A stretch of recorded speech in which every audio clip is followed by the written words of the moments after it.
Ja hi som, ja hem entrat a la tardor, un mes de variabilitat climàtica, meteorològica, també de molts productes al mercat.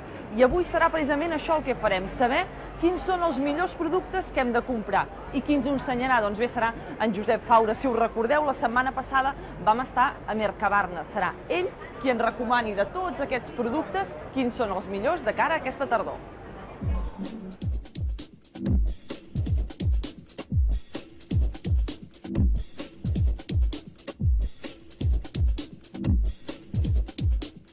A veure, Josep, m'has d'ajudar i pràcticament m'has de guiar. Jo et demanaré, ara que entrem a la tardor, que em recomanis un parell o tres de productes per aquesta època. Just aquí tenim productes d'aquesta època, perquè comencen ara tot just, i són els raïms i, per exemple, els mangos que venen de la zona de Màlaga. Aviam, l'agafa, L'agafa, sí.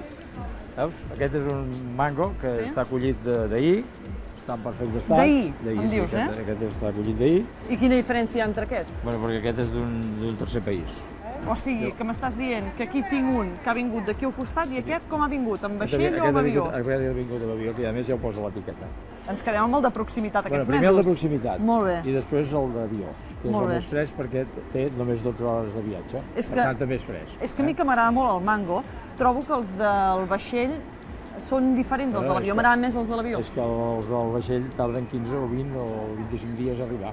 Molt bé, doncs jo em quedo amb el consell de que hem de comprar aquests 2 mesos, aquests i el raïm. El raïm, n'hi ha un, per exemple, que és aquest que hi ha aquí, que és el de Teulada, que és d'una població de la província d'Alicant, que és un moscatell molt dolç.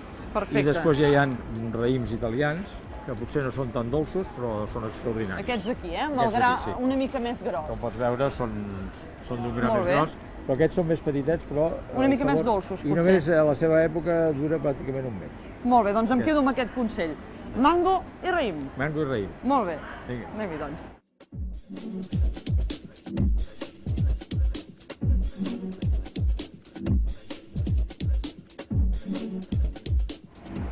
Dintre dels productes de tardor, no ens oblidem que un producte estrella és la figa. M'agrada molt la figa, La figa és molt bona, i aquesta té una característica. Normalment les figues que venen ara totes venen de Lleida.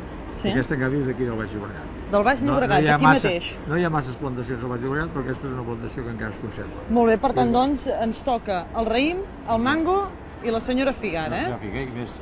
I ara també podem dir que comencem altres coses com les pomes, les mandarines.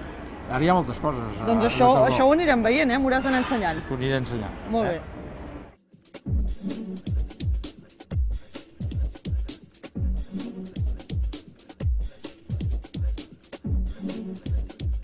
Per cert, abans de deixar-ho, et voldria ensenyar el que és la planta del calçot. Aquesta ceba és la que ara s'està plantant. El calçot, és això? El calçot ara es planta i això llavors es planta a terra, grifollen i són el que fan els calçots. D'aquí 2 mesos, aquí vindrem a aquesta parada i estarà ple de manats de calçots. I com que és una cosa molt nostrada, que provoca moltes celebracions i moltes festes, doncs per això us ho volia ensenyar, perquè pròximament puguem fer un reportatge. Doncs escolta, m'hi voldràs d'aquí uns quants dies? I tant, home, no ens faltaria. Doncs perfecte, moltes gràcies per la visita. Ens veiem després.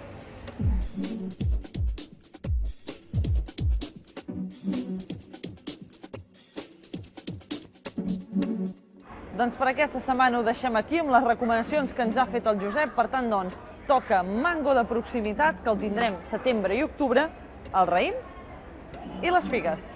Bona meteo i bon profit!